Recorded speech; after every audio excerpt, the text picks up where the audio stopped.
Anong secret ni Thuyen kaya siya magaling? Pinas nagising sa katotohanan sa international stage. Pero again, kung yan sa subscribe notification bell para update kayo dito sa ating channel. Nakita nga natin ang pagpulbos ng second best Southeast Asian team and fifth best Asian teams na Vietnam kontra sa Alas Pilipinas sa mabilis na quarterfinals game ng bansa sa 2024 FIVB Challenger Cup. I must say, decent debut pa rin para sa Alas sa international stage kahit na pinabagsak tayo ng visiting team sa sarili nating bakuran. Hindi din naman ito nakakaya dahil una pa lang alam nating tayo ng underdog sa laban na ito. Pero one thing is for sure, malayong-malayo pa ang bansa sa level ng international play at pinamukha sa atin yan ngayon ng Vietnam na noon tinatalo lang natin. Pero ngayon, hirap na tayong manalo against them dahil ang nagtiyaga silang mag-improve at naabot nila ang stage na ito. Lalo na ang pagsasabay ng dalawa sa powerhouse nila na sina Bitch Thuyen at T4.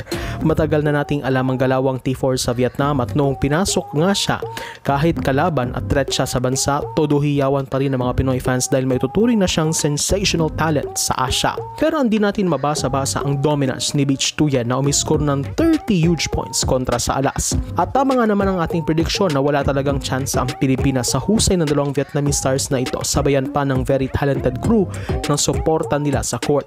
From passing to execution, 100% ang Vietnamese squad. Ang tanong, ano ba ang secret ni Thuyen at napaka-dominante niya? Well, una, nakikita ko na off ang timing ng blockers ng Pinas against her. We need to recognize na si Thuyen ay may kaunting delay sa kanyang approach. It means, iniintay niyang iset sa kanya ang bola at saka siya tatalon at papalo.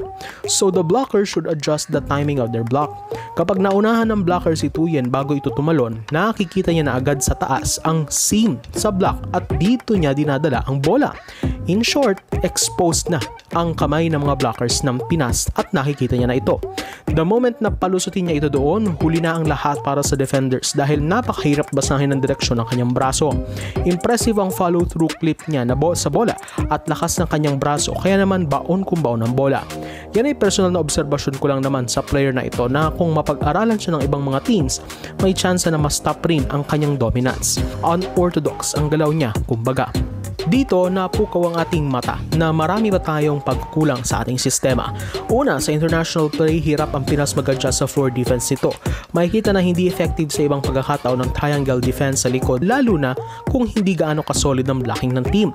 Ikalawa, tingin ko medyo predictable masyado ang mga set plays ng Pinas most part of the game. Maganda na may mga tres at patong plays tayo, pero sa panahon na out of system ang play, nagiging predictable na ang mga patutunguhan ng sets ng Pinas. So, quality of play and execution ay isa pang kulang sa atin. Magandang nagiging decoy ang middles natin, pero mas maganda kung mas napapagana na at nako-convert into good quality kills. These are some pointers lamang para sa ating koponan. But at least, we're moving on the right direction. Kailangan lang siguro ng mas magandang ensayo at bagong mga kaalaman sa ating coaches at players kung ano nga ba kalawang pang-international. So throughout, guys, go forward, support the channel, please subscribe, notification bell to updated on my coming videos.